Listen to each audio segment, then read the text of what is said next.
Shalom keluarga damai yang terkasih di dalam Tuhan. Puji Tuhan, kita berjumpa kembali di dalam Renungan Samas Sabtu 10 Juli 2021. Bagaimana kabarnya? Oh, saya percaya hidup kita ada di dalam tangan kasih setia Tuhan. Haleluya. Keluarga damai yang terkasih di dalam Tuhan, kita akan merenungkan firman Tuhan terambil di dalam Injil Lukas pasal yang pertama ayat 57 sampai dengan 80. Saya tidak membacakan keseluruhan, saya membacakan ayat 57 dan 58 saja. Demikian firman Tuhan. Kemudian genaplah bulannya bagi Elisabet untuk bersalin, dan ia pun melahirkan seorang anak laki-laki.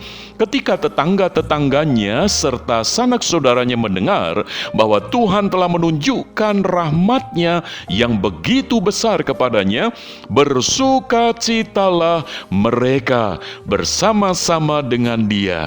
Demikianlah firman Tuhan. Keluarga damai, tema yang kita renungkan adalah bersukacita atas anugerah Tuhan. Keluarga damai, menanti sesuatu yang tidak pasti merupakan hal yang tidak mudah untuk dijalani, untuk dihadapi.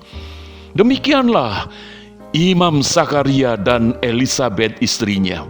Sebagai suami istri, tentu mengharapkan dan menantikan kapan anak itu akan lahir di dalam pernikahan mereka. Namun sampai usia tua, anak itu tidak kunjung datang. Elisabet tidak melahirkan, apalagi dikatakan di dalam firman Tuhan bahwa ia adalah mandul. Sesuatu yang tidak pasti, sesuatu yang bahkan tidak mungkin. Sehingga ketika itu terjadi, hari-hari mereka menjalani di dalam ketidakpastian. Keluarga damai, namun Tuhan menganugerahkan bahwa tiba waktunya Zakaria dan Elisabet memiliki seorang anak, yaitu Yohanes, yang sudah disampaikan oleh malaikat Tuhan kepada Imam Zakaria. Sehingga mereka pada akhirnya bersukacita. Keluarga damai, mengapa mereka bersukacita? Karena yang pertama, rancangan Tuhan itu digenapkan. Hidup Imam Zakaria dan Elisabet itu ternyata berada di dalam rancangan Tuhan. Karena Zakaria sebagai keturunan Harun di dalam keimaman mereka boleh hidup di dalam penggenapan rancangan Tuhan. Termasuk di masa tua mereka mendapatkan seorang anak.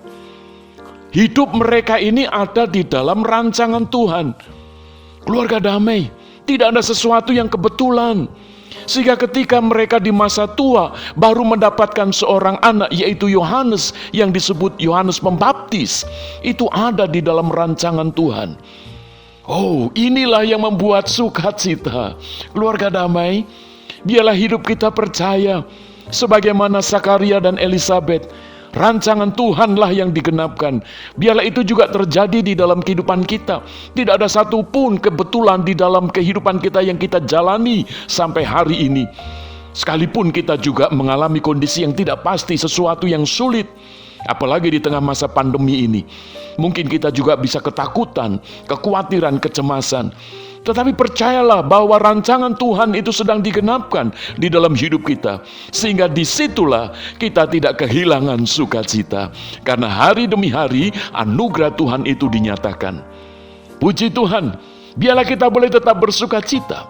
Lalu yang kedua, mengapa mereka bersukacita?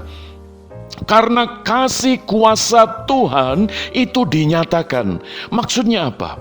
Bahwa yang menjamin kehidupan Zakaria dan Elisabet itu bukan jabatan mereka, status sosial mereka, kekayaan mereka, atau keadaan aman mereka, atau bahkan Yohanes Pembaptis sebagai anak nantinya akan menopang, akan merawat, memelihara mereka di masa tua. Bukan, tetapi kasih kuasa Tuhan itu yang dinyatakan. Sehingga mereka bersukacita.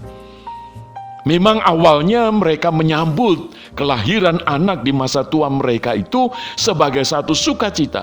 Tetapi berjalannya waktu kita bisa melihat bahwa Yohanes Pembaptis itu mengalami kondisi yang mengenaskan.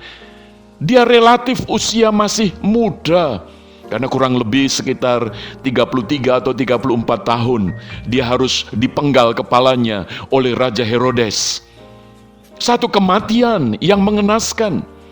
Lalu bagaimana sebagai orang tua, Zakaria dan Elisabet itu masih menjalani kehidupan dengan sukacita, karena mereka percaya kasih kuasa Tuhanlah yang dinyatakan. Yang menjamin hidup mereka itu bukan harta, bukan anak, bukan keadaan atau apapun, tetapi kasih kuasa Tuhan. Maka itu mereka tetap bersukacita. Keluarga damai, apapun yang saat ini terjadi kita alami bersama di masa pandemi. Mungkin kita khawatir akan masa tua kita, masa depan anak-anak kita, lalu bagaimana nanti pekerjaan kita, kesehatan kita, dan seterusnya. Percayalah bahwa hidup kita ini pertama sedang menggenapkan rancangan Tuhan. Yang kedua, hidup kita ini dicabin, ditopang oleh kasih kuasa Tuhan, sehingga kita tidak perlu kehilangan sukacita. Karena ketakutan, kecemasan itu bisa menghapus, bisa menghalau sukacita. Tetapi ketika kita percaya rancangan Tuhan, kuasa kasih setia Tuhan dinyatakan, maka kita akan tetap bersukacita. Haleluya! Bersukacita atas anugerah Tuhan. Amin. Mari kita masuk di dalam doa. Tuhan Yesus, tolonglah kami sekalian, supaya kami boleh tetap beriman kepada Tuhan untuk bersukacita atas anugerah-Mu.